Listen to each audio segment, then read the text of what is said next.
The CIA assassinated your first popular leader, Mr. Lumumba, and then installed another dictatorship for the next 30 years.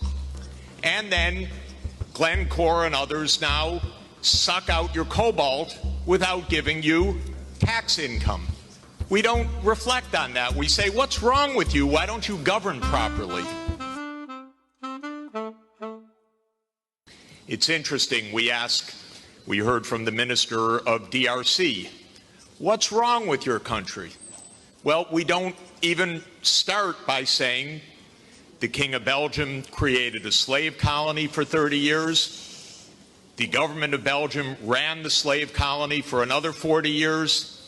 The CIA assassinated your first popular leader, Mr. Lumumba, and then installed another dictatorship for the next 30 years.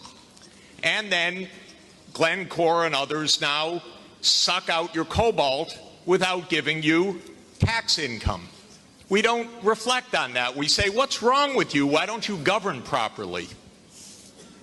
And so we have a system, but we need a different system. We cannot turn this over to the private sector. We already did about 100 years ago.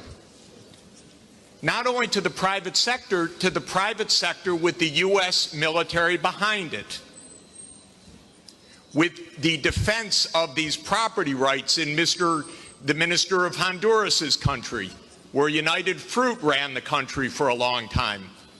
And their attorney was the foreign minister of the United States, Secretary Dulles, and his brother was the head of the CIA and overthrew the next door neighbor, Mr. Arbenz, to make sure that United Fruit could have its property. So we have a system, but we need a different system. And the different system has to be based on principles of human dignity in the Universal Declaration, principles of sovereignty, principles of economic rights, because these are not nice things to do. In 1948, all the government said that food is a right, social protection is a right, not a nice thing, not a pleasant thing, a right. That was 73 years ago. The SDGs are nothing more than our generation's attempt to honor the Universal Declaration of Human Rights. I come from a country that not only doesn't care about the world's poor, it doesn't even care about its own poor. 1 in 7 Americans is hungry right now, and they don't care. I mean, the poor people care, but one political party, all it cares about is cutting taxes for the rich and filibustering any solution. So we're in a world that's really tough. The private sector is not going to solve this problem.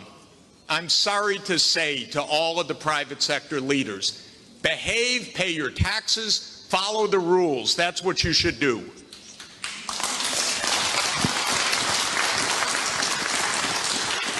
And what the governments should do is the following.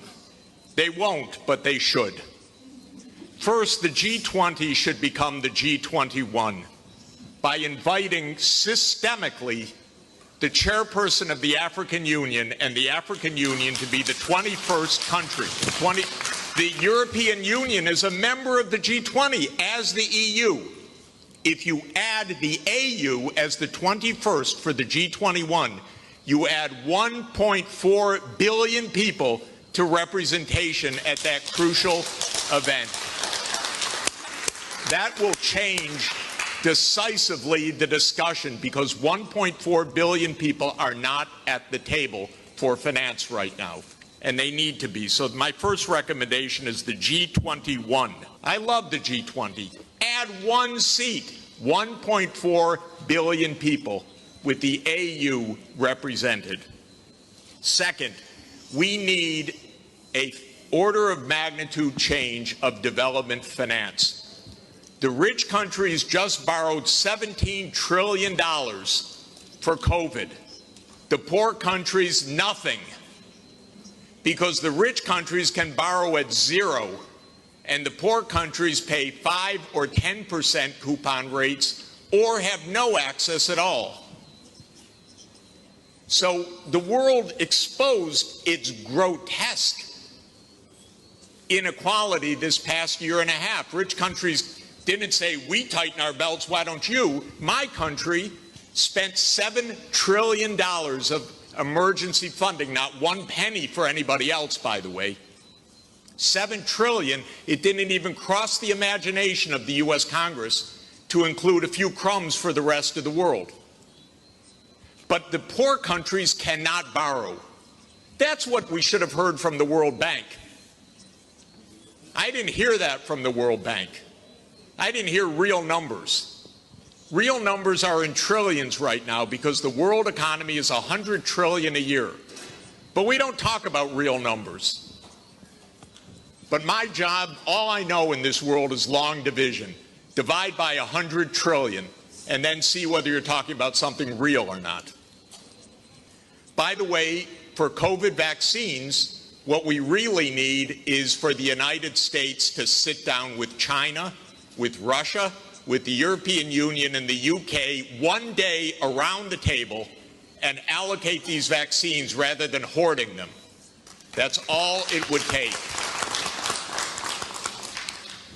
The final thing is we need the UN as the core and central institution of this world, period.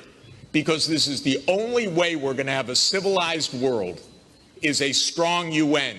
And it cannot be that the whole UN budget is less than my neighborhood's budget in New York. The UN core budget this year is $3 billion. New York City's budget is $100 billion. And then we say, why don't things work well? Because the rich are hoarding everything. Final point, rather than our 3 billionaires going in space, well, they could go into space and stay there and leave their money behind. That would be one idea. But another idea is we have 2,775 billionaires on the current list. Their combined net worth, 2,700, is $13.1 trillion. Now, I have it on good authority, you don't need more than $1 billion to be comfortable. But they have an excess of $11 trillion over just the $1 billion. So we should be taxing that and having a civilized world. Thank you. Jeffery Sachs. This was Jeffery Sachs setting the tone.